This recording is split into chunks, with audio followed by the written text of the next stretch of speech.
Alright, I think enough time has passed. Hopefully you've all gotten a chance to see Scream 7 before I talk about spoilers with you, and if you haven't gotten a chance to see it, well, cheers to you. Congrats. So starting right out the gate, the thing that just didn't work for me and that I couldn't really talk about too much in my spoiler-free review, but like right off the bat, the thing that just threw me off, and I will say compliments first, before we get into all that, was I did enjoy the energy of the opening somewhat. And the fact that, though, when you think about it after the fact, you know, it's fun, you're going to the Stumacher house, you're having that nostalgia bait there, maybe it's going to be something meta or something clever, that's how you're thinking as a Scream audience fan watching it.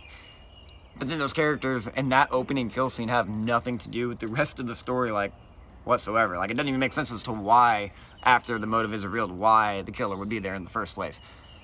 Kind of strike number one on that movie. But then after that, we go into Sidney Prescott. We're following her and we're catching up with her. And I appreciated, at least at first, I was like, okay, the vibes are here, the Scream energy is here, but I've seen this before. And it was almost intentionally, it was intentional, but it was an intentional copying beat for beat of Scream 1, the opening scene where Billy comes into the window and is saying hi to Sidney, they kiss, it's a callback, definitely intentional on that.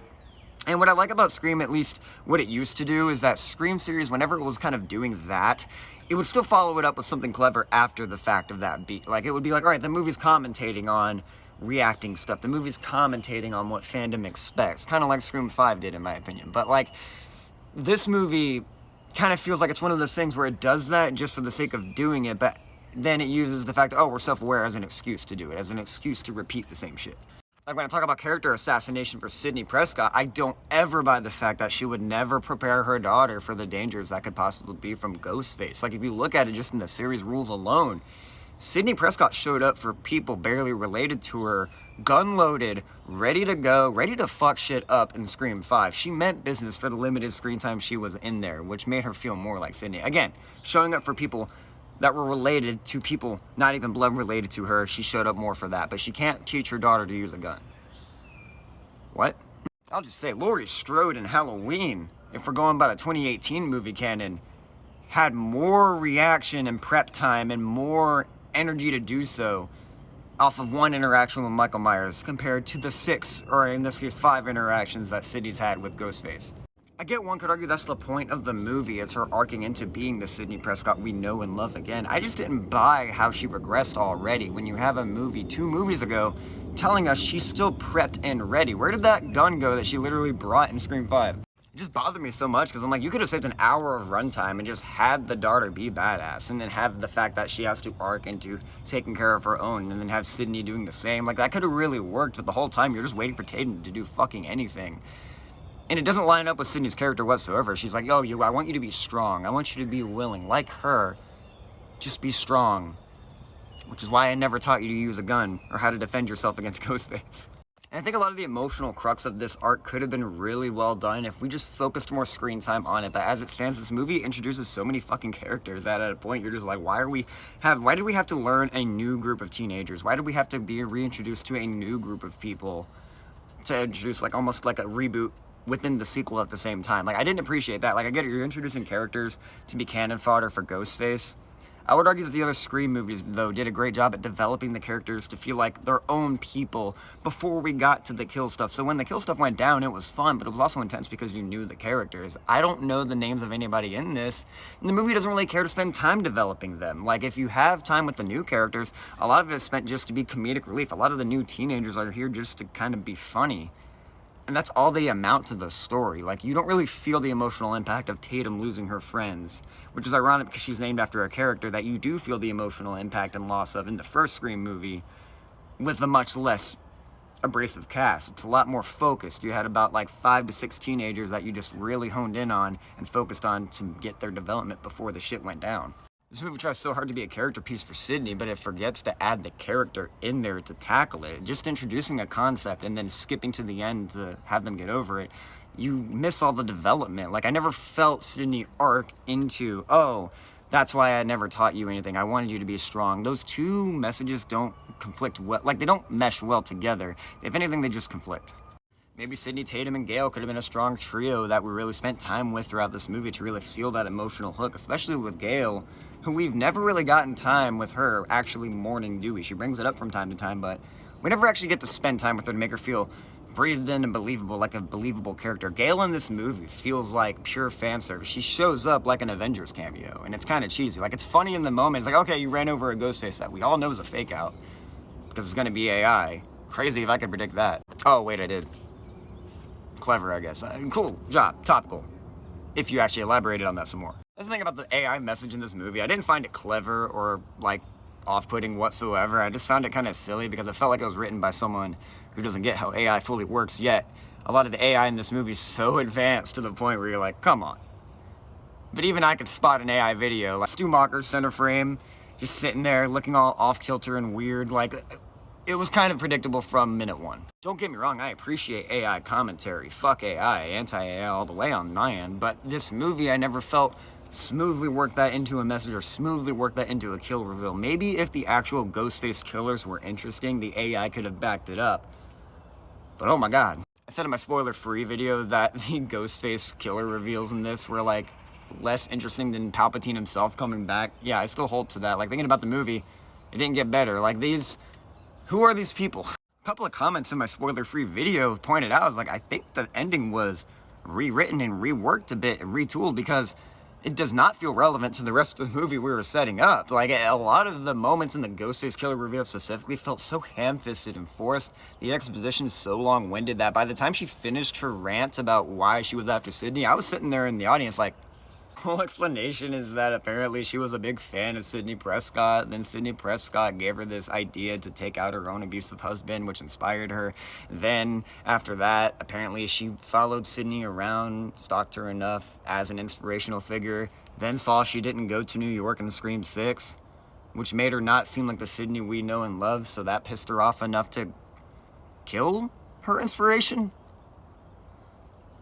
It gets convoluted for no reason. They're trying to be clever and call out Scream fans who expect too much, because I feel like Scream 5 already did that, and it did it smoother and more cleverly, and with characters we got to know by the third act. Here, I was just rolling my eyes, like that one guy you met at the psych ward who's the most obvious looking killer of killers of all killers, and some blonde girl that showed up for 2 seconds. 2 seconds is an exaggeration. She's a character, she's a mom of one of the other teenagers in the movie that doesn't get much character development, so we don't get a lot of tragedy within the family that it's trying to present. You know, you have the whole moment with the Ghostface killer at the end. It's like, yeah, I took out my own son too, but that's because he reminded me too much of my husband, you know, like too much of his dad. And that could be a moment, that a line that really tragically hits for this character. But it's kind of null and void because we don't get much time with him. Again, he's comedic relief. He's a fake out to look like Bill Loomis for the characters in 5 and 6 to accuse of being a killer, and the most generic Scream dialogue we've gotten since generic Scream dialogue could generic Scream dialogue. It did lead to the most interesting kill in the movie. I did really enjoy that moment in the bar where Ghostface just picks him up, placks him on the spike, and you see the actual, like, his body works almost like a beer keg, just spewing the beer out. Like, that was pretty messed up. That was a glorious, messed up moment in a horror movie that I appreciated. It's kind of null and void after that, though. Like, I didn't find the kills in this that interesting because a lot of it is just set up, quick chase, quick grab, move on. Maybe it's even less so the blocking or the actual filming of the scene and more so the fact that I just wasn't attached to the characters behind these chase scenes. So when it happened, I was just kind of like, okay, well, it's faceless teenager number 3, I guess. And a predictable twist can be fun if you have enough fake outs throughout the movie to kind of keep you on your toes, to really still make you feel surprised. The fake outs in this were kind of laughable, though. They didn't really make any sense. Like, you have Tatum's boyfriend who has AI footage of Stu and is doing the replication of Stu. And his whole excuse when she finds the laptop is that it's like, oh, no, I was just doing that to see if it was possible. You just did that to see. Nothing in this movie alluded to the fact that you were even interested in AI. Like, that scene's just there to be a fake out for the sake of being a fake out. It's the most obvious fake out of all fake outs, though. Maybe it'd be more intense if Tatum actually just didn't believe him. The fact is, Tatum just immediately believes that he's not lying and then believes him again. It makes Tatum look completely defenseless, completely stupid to the situation. Did your mom teach you anything? Oh no, she didn't. I just want you to be strong, Tatum. That's why I didn't teach you jack shit. It's like, I don't care if it's an arc, if it's contrived as shit and still makes the main characters look foolish. And he's back in the game after an hour of screen time. He's like, all right, fine. I know my daughter can't run away from this. I have to fight this. What does she do? Instead of, you know, getting to Tatum in time, getting there as fast as she possibly can, I saw a few videos once that was really funny, is the fact that instead of going to get her friend who has a car available because she can't get into her car, she just hauls ass and starts running down the road, hoping to get to her kid while giving her instructions on the phone, a phone that Ghostface could easily possibly hear. Sydney. Just imagine if these characters weren't senseless throughout this movie and they actually got challenged by Ghostface. Like, imagine these characters being on top of their A game at every second defense. But Ghostface keeps one-upping them, so the tension just gets that much higher. That would be something, you know, compatible to the story to make tension come from this Scream movie, where tension is fucking important. Instead, no, it's forced contrived chase scenes. There's several moments where the Tatum clearly just stops to wait for Ghostface to catch up and then continues running again. Get the fuck out of there. Double tap your killer. There's a moment where Sydney literally says, double tap, shoot in the head. What does Tatum do? She waits forever, and then she walks up. Doesn't shoot. Again, same shit that Dewey did in Scream 5. Doesn't shoot, gets attacked, gets the gun taken. Sure enough. Fuck. We should all feel safe, right? Sydney Prescott's back. She's in the game again. She's here to protect everybody. Her husband, though, she doesn't really care about her husband. Like, it's really funny, actually. There are moments in this movie where I'm like, do you not give a shit about your faceless husband, number 3? Where's Detective Kincaid? That's because I do love that actor that plays the husband, too. He's a really fun actor in movies. He can bring a lot of energy to a role. They just don't really give him much to do here. He's genuinely just a faceless husband that shows up to die. But you don't get much camaraderie. Like, I never felt the reason her and Sydney were married or the reason their romance really worked. He was just kind of put there. He's on the same level of, like, Halloween 2018, those characters, you know, the husband that's like, oh, I got peanut butter on my penis. He had more charisma than this guy. Again, I don't really blame the performances at all. It's not the acting that's the problem. It's the fact that the actors don't get much to do in the writing. There's not a lot of substance to pull from in this movie. It's all contrived substance to me. I know it sounded like I'm being harsh on this movie, and it's because it's the fact that, like, it is just really a generic slasher movie at the end of the day. If you take the Scream title out of it, it's just a generic slasher, but Scream to me has never felt like generic slasher. It always felt like something more, something trying to call it out, but still kind of pay homage to the tropes that we know and love, but still giving us something fun, refreshing, character-driven. I felt no character-driven nature in this. I felt no tension amongst the chase scenes. I felt no camaraderie amongst the cast, and I didn't find the mystery interesting. I saw someone say that, no, this is not a great Scream movie, but it's a really good Sydney Prescott movie. I would argue they're one and the same. They have to be one and the same. This movie is neither of those. As a Sydney Prescott fan, I was pissed off. It felt like she was out of character and not being really caring about the people around her, even though the movie tells me she does. It's a lot of tell, don't show. In an annoying fashion. Say what you want about the Scream 6 killer reveal, at least when that moment was kind of disappointing or lackluster, they saved for it with the energy. The campiness went amped up to 11. You had people doing a chase scene. It was outrageous. It was action-driven, but still kind of horrific. It was a little different in terms of at least the flavor you get from a third act in a Scream movie, even though the twist wasn't as clever as it could have been. This movie, it doesn't make up for that. It's just like, okay, I think Sydney had an arc. And that's enough for people, for fans who just miss Sydney, right? No, it's not. I need more than that. I need to know these characters. I need to feel them. I need to breathe them. That's important for any movie, especially a fucking Scream movie. Or a Scream sequel that claims to stand on its own while still using unfinished plot beats from an unfinished script, from weird behind-the-studio bullshit, on top of the fact that it just wants to rely on tropes from the other Scream movies, but not done as well. This movie doesn't stand out at all to me. It's Stab 7.